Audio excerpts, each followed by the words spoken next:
In order to understand our gospel reading for today, you need to imagine something. You need to imagine the situation in Palestine at the time of Jesus. You need to imagine the context of the story we heard. Now, to say the least, it was a volatile situation. Rome occupied Palestine, the land formerly that had been Israel. And many Jews believed that Rome was robbing them of their land, their freedom, their way of life. And Rome demanded that the Jews pay a tax as a reward for robbing them. At least that's the way many Jews saw it. And they hated Rome. Moreover, the tax had to be paid with Roman currency, on which was stamped an image of the emperor and the words, Son of God, because that's what the emperor was called, Son of God. So for good Jews, the coins were blasphemous, mocking the one true God. Actually, such coins were not even to be looked at, let alone carried by observant Jews. So offensive and disgusting they were. However, any refusal to pay the tax was meant a swift and brutal punishment. Some years before Jesus, another Galilean by the name of Judas had led a revolt against Rome and the tax, only to be quickly crushed. The leaders were crucified and their bodies displayed all over the area on the crosses.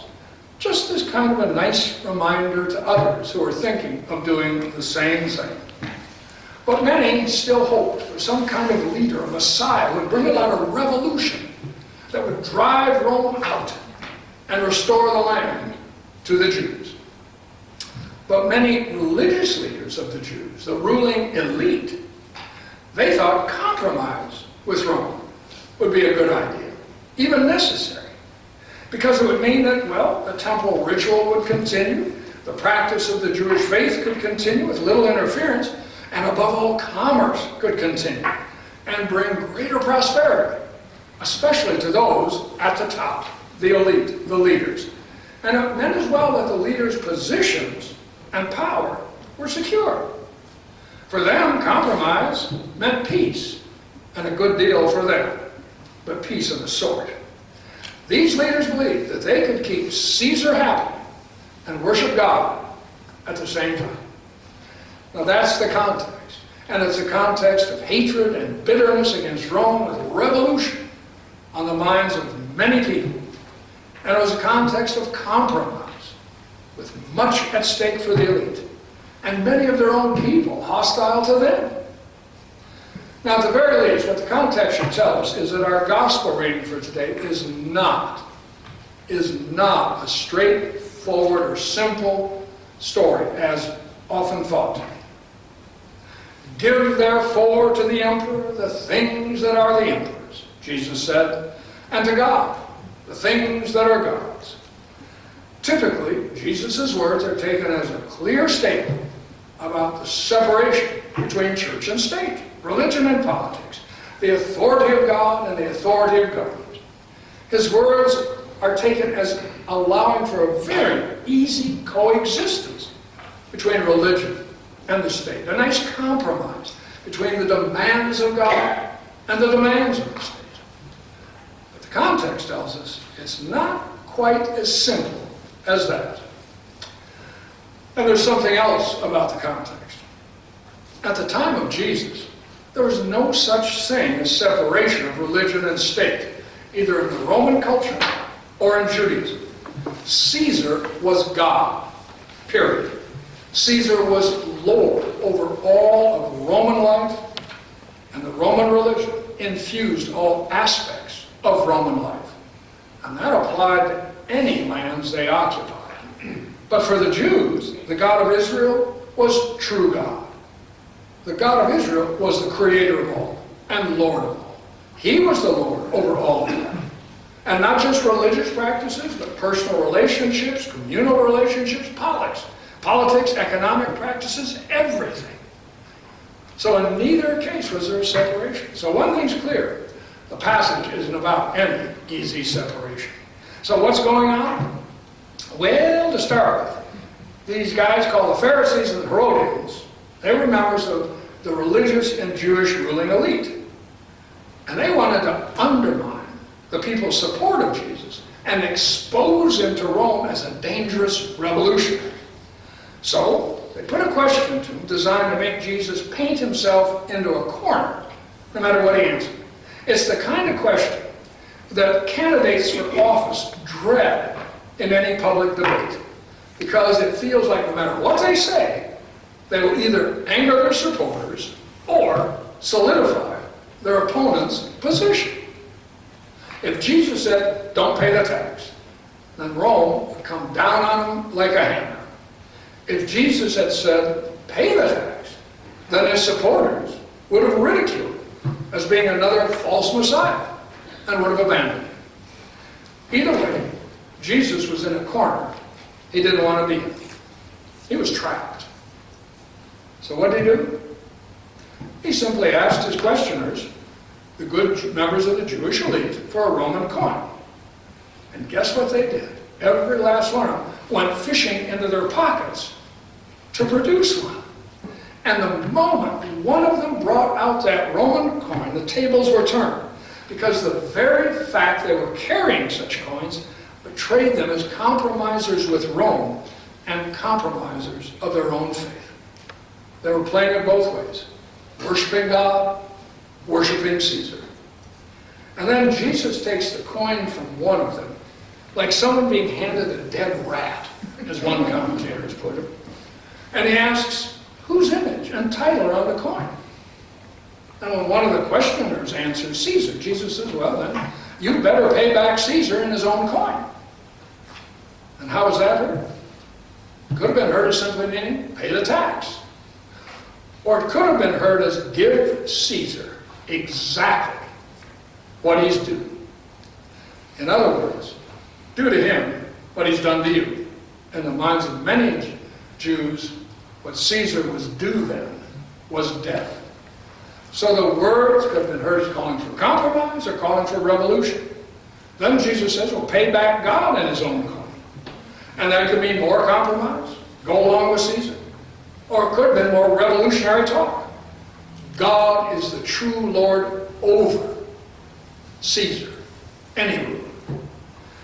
And that's why his questioners were astonished and decided they better hightail it. Because they couldn't accuse him of being a revolutionary or not being a revolutionary. And thus they couldn't get Rome to charge him, nor convince his followers to abandon him. And they were the ones who were exposed. Of course, we're probably rather astonished ourselves, perplexed to be more precise, still wonder, what in the world does Jesus mean? Well, in truth, he meant revolution.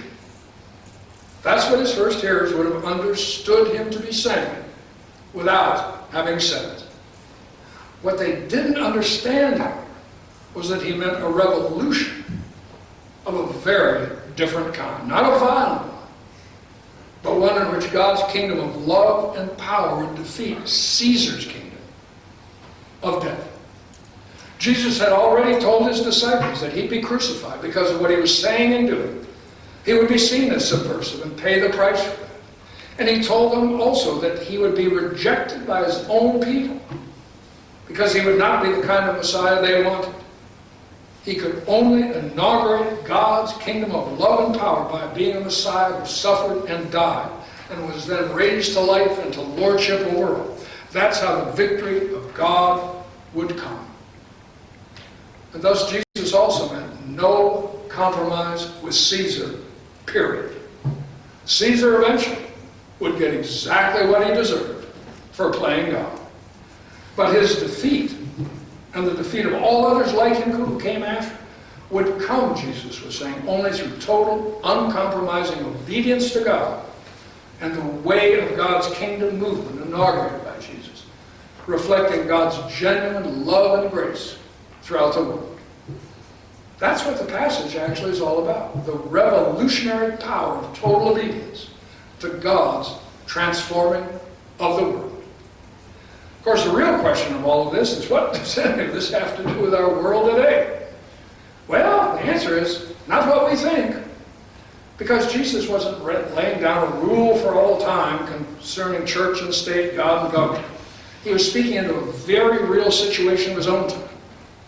The last thing this passage is about is how to live comfortably and easily in today's world in the midst of competing claims for our obedience. That's the problem with the passage. It doesn't give a simple, clear answer to the very things we want it to. If anything, it raises more questions. Maybe that's how the passage really helps, by raising some questions. Getting us to think about things we maybe not think much about. And the first and toughest question is this: how compromised? How compromised are we? In other words, do we strive for total obedience to the way of God? Or do we try to serve both God and Caesar? Or to put it another way, what kind of separation exists within us between our belief and our day-to-day lives in our culture? Is there a separation within us between Sunday and Monday, between our worship and everything else? Is there a separation within us between our religious beliefs and our political and social and economic beliefs? Is there a separation within us between our personal belief and our public stance and views? Now, I don't know how any of you would answer, but I do know that just raising the questions is good and helpful, because rarely are they raised today in our culture. Let's face it, there is such an incredibly easy compromise with culture and state today in the minds of many Christians. They don't even bother to ask the questions. And many days, perhaps, we don't even realize how many things compete with God for our obedience, and how easily we sometimes give that obedience, as long as it will give us what we want. So we got to ask, how compromised are we? But maybe there's a bigger, tougher question, and that is, how in the world can we live in this country, love this country, pledge allegiance to the flag of this country, be good citizens, support the country, and not be compromised? Is it possible to live with complete obedience to God and at the same time serve the state? Of course, some believers, maybe many believers, don't see a problem at all. But the truth is, there are often competing claims for our loyalty, our trust, our obedience. So how do we do it? Well, as a matter of fact, we already have a beginning of an answer as a nation. It's right there in the Pledge of Allegiance and on our currency. We are a nation under God. And it is in God we trust. To say that we are under God means that we are a nation, not just individuals, who are under God. Our conduct as a nation, our policies and programs, our agenda are all under God's watchful eye, as well as God's judgment. As a nation, the phrase says, we are accountable to God, as are all nations. That's what under God means. And so from the leaders on down, we are accountable. Accountable to seeing to it that God's agenda of righteousness, beauty, peace, justice, hope is our national agenda.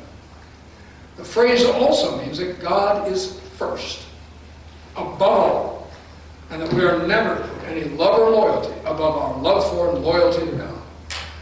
And what about the phrase, and in God we trust? Well, what that says is we trust more in God than we do the money those words are printed on, which is a real question. That we trust more in God than we do in military power, economic might, technological prowess, that our ultimate trust has to be in God's power to transform this earth. And what's the role of believers in all this? To confront leaders with the truth, that whether they realize it or not, they are accountable to God. To challenge leaders to their proper God-given agenda, to collaborate, work with leaders and others to help bring about what God wants for His earth. It's what complete obedience to God and a true love for one's country looks like. It is to say, actually, no compromise, no separation within us. Christ, and Christ alone, is Lord over all. And And that would really be something to imagine.